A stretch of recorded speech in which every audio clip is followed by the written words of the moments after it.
জি, আসসালামু আলাইকুম।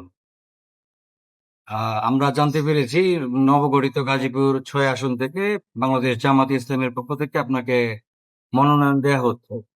তো এই ব্যাপারে আ এর আগে তো আপনি নির্বাচনে কখনো অংশগ্রহণ করেননি। তো নতুন তরুণ রাজনীতিবিদ হিসেবে আগামী সংসদ নির্বাচনে আপনি অংশগ্রহণ করতে চাচ্ছেন। সেই ক্ষেত্রে কিভাবে মানুষের সাড়া পাচ্ছেন? কেমন সাড়া পাচ্ছেন? জি, থ্যাংক ইউ আপনাকে। আমি ডক্টর হাফিজুর রহমান, এই গাজীপুরের সন্তান। আমার পুরা জীবনের অধিকাংশ সময় আমার এই টঙ্গীতে তামিল মিলাদ মাদ্রাসায় পড়াশোনা করেছি। আহ, এবং এই টঙ্গীতে রাজপথে আন্দোলন নেতৃত্ব দিয়েছি।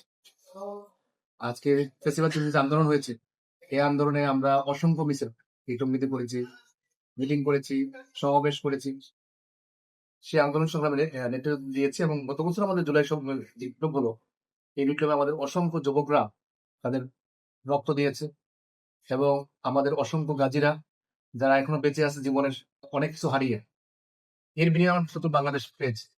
সেই বাংলাদেশে আমি একজন তরুণ হিসাবে এই জুলাইয়ের যে স্বপ্ন রয়েছে, এই স্বপ্ন বাস্তবায়ন করতে চাই এবং এই তরুণদেরকে নিয়ে আমরা কাজ করতে চাই। আলহামদুলিল্লাহ আমাদের তো মাত্র 4 দিন হলো আমাদের মনোনয়ন দেওয়া হয়েছে। এই 4 দিনে আমি আমাদের গাজীপুর ৬ আসনের অনেকগুলো জায়গাতে গিয়েছি। আমি গাছায় গিয়েছি। আমি টঙ্গী থানা পূর্বে গিয়েছি, টঙ্গী পশ্চিমে। আজকে গতকাল এবং আজকে আমরা সময় দিচ্ছি। আমরা আমাদের অসংখ্য সাড়া পাচ্ছি, অসম্ভব সাড়া পাচ্ছি এবং যেখানে যাচ্ছি সেখানে আমাদের তরুণরা, আমাদের যুবকরা, আমাদের আমাদের আঙ্কেলরা, আমাদের আন্টিরা সবাই আমাদের সমর্থন দিচ্ছে এবং যারা আমাকে শুধু ফেসবুকে দেখেছেন পোস্টের মাধ্যমে, তারা ফেসবুকের পোস্টে সেভ করে রেখেছে। আমি যাওয়ার পর আমি দেখাইছি যে, "দেখো তোমার জন্য আমি" আমাদের আঙ্কেলরা বলতেছেন যে, "দেখো ভাতিজা তোমার জন্য আমি এই যে আমার এই ফেসবুকে পোস্ট সেভ করে রেখেছি।" আমাদের যুবকরা ওরা অসম্ভব খুশি আমাকে পেয়ে এবং তারা বলছে যে, "তারাও তরুণ, আমিও তরুণ। আমরা যুবক, একসাথে আমরা কাজ করব।" তো আমি সব দিক থেকেই খুব ভালো সাড়া পাচ্ছি।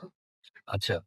বিগত ১৫-১৬ বছরে আওয়ামী ফ্যাসিবাদী সরকারের দ্বারা নির্যাতিত হয়েছে জামাত, বিএনপি সহ ভিন্ন মত পোষণ করা যে দলগুলো, সেই দলগুলোর মধ্যে বিএনপি জামাত অন্যতম। তো সাধারণ জনগণের প্রত্যাশা ছিল যে জুলাই আন্দোলন পরবর্তী সময়ে বাংলাদেশ জামাত ইসলাম এবং বিএনপি মধ্যে যুগপৎ আন্দোলনের যেই ধারাবাহিকতাটা ছিল বা যে ঐক্যটা ছিল, ভ্রাতৃত্ববোধের জায়গা ছিল, আমরা লক্ষ্য করতেছি যে ৫ আগস্টের পরবর্তী সময়ে একটি দল অন্যটি দলের প্রতি কাদা ছোড়াছড়ি হচ্ছে। একজন তরুণ রাজনীতিবিদ হিসেবে আপনি কি মনে করেন এই ধরনের মজলুম হয়ে মজলুমের বিরুদ্ধে কাদা ছোড়াছড়ি করে আওয়ামী অনুপ্রবেশের সুযোগ সৃষ্টি করে দেওয়া উচিত? আপনি খুবই গুরুত্বপূর্ণ প্রশ্ন করেছেন। দেখেন আমরা একসাথে এই টঙ্গীতে বিএনপি এবং আমরা জামাত ইসলাম একসাথে আমরা কাজ করেছি। টঙ্গীর আমাদের যারা বিএনপির নেতৃবৃন্দ আছে, আমাদের এমপি প্রার্থীরা আছেন যারা আমাদের প্রতিযোগী হবেন, আমরা প্রতিদ্বন্দ্বী মনে করি না, প্রতিযোগী মনে করি। ওনাদের সাথে আমরা একসাথে অনেক মিছিল করেছি। আমি নাম বলে অনেকের নাম চলে আসবে। সবার সাথে আমরা কিন্তু রাজপথে কাজ করেছি। আমাদের একজন তরুণ হিসাবে আমার প্রত্যাশা ছিল, একজন যুবক হিসাবে আমার প্রত্যাশা ছিল যে আমরা আমাদের এই জোটটা বা আমাদের এই যুগপৎ আন্দোলনটা আমরা ধরে রাখবো। কিন্তু আনফরচুনেটলি আপনি সত্যই বলেছেন যে আনফরচুনেটলি আমাদের এই জামাত বিএনপি এবং জামাত বা আমাদের এই ২ দলের মধ্যে এই ঐক্যটা বা এই জোটটা আর স্থায়ী হয়নি। নিঃসন্দেহে এটা আমি তরুণ হিসেবে খুব মানে মেনে নিতে খুব কষ্ট আমাদের জন্য। যদি আমরা কন্টিনিউ করতে পারতাম বা যদি আমরা একসাথে ফেস্টিভ্যালের বিরুদ্ধে থাকতে পারতাম, তাহলে নিঃসন্দেহে ভালো হতো।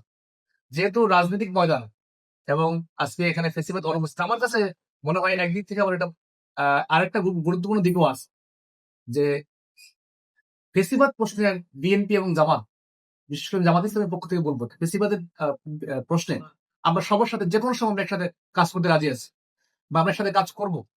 এবং আপনি দেখছেন যে গত এই ১ বছরেও যখন এই ক্রাইসিস মুভমেন্ট হয়েছে, তখন জামাত নেতৃবৃন্দ বিএনপির সাথে বসেছে এবং তাদেরকে বলেছেন আমরা আসলে আমরা একসাথে কাজ করব। আমি বিশ্বাস করি যে ফেসিবাদের যেকোনো প্রশ্নে, ফেসিবাদের বিচার সহ যেকোনো প্রশ্নে আমরা একসাথে থাকবো ইনশাআল্লাহ। একসাথে থাকতে চাই ইনশাআল্লাহ। আমরা একসাথে কাজ করতে চাই ইনশাআল্লাহ। যদিও আমাদের এখন আমরা আলাদা কাজ করতেছি, মানে বিএনপি বা জামাত আমরা আলাদা, আলাদা কাজ করতেছি। কিন্তু আমার মনে হয় যে দেশের প্রশ্নে, দেশকে সামনের দিকে আগায় নেওয়ার জন্য আমরা যেকোনো কাজে আমরা সবার সাথে আছি। জামাত ইসলামী সবাইকে নিয়ে কাজ করতে চাই। আমরা সবাইকে নিয়ে কাজ করতে চাই। আমরা সবাই ভালোবাসতে চাই। মানবিক বাংলাদেশ চাই। যে বাংলাদেশটা হবে ইনক্লুসিভ বাংলাদেশ। সবাইকে নিয়ে কাজ করা বাংলাদেশ।